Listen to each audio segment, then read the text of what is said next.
Hola gente, acá estamos en un nuevo video para el canal y en el día de hoy le trajimos una sorpresa con mi primo Lorenzo y te digo que es probando por primera vez el alfajor más rico del mundo, el alfajor Rasta, chicos.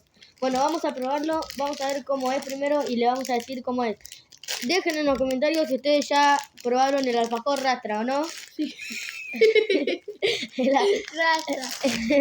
Dejen su like si ya lo comieron y comenten. ¿Para qué traigo cuchillo? Van a traer un cuchillo para partirlo a la mitad, gente. Y nada.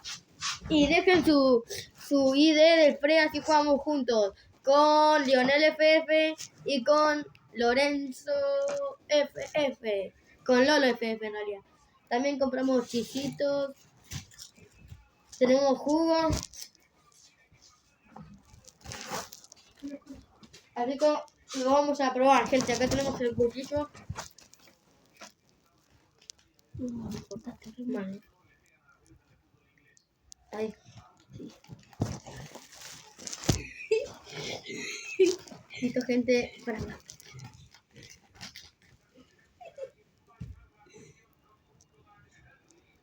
Ahí está. Gente, esperen. Acá tenemos ya el rasta cortado a la mitad y lo vamos a probar. 1, 2, 3. El alfajor más rico que he probado en mi vida. de todo el mundo, gente.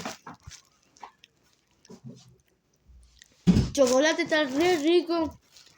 El dulce de leche, ¿o no? Riquísimo, mira.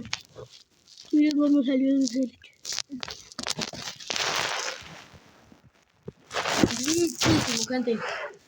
Bueno, dejen en los comentarios.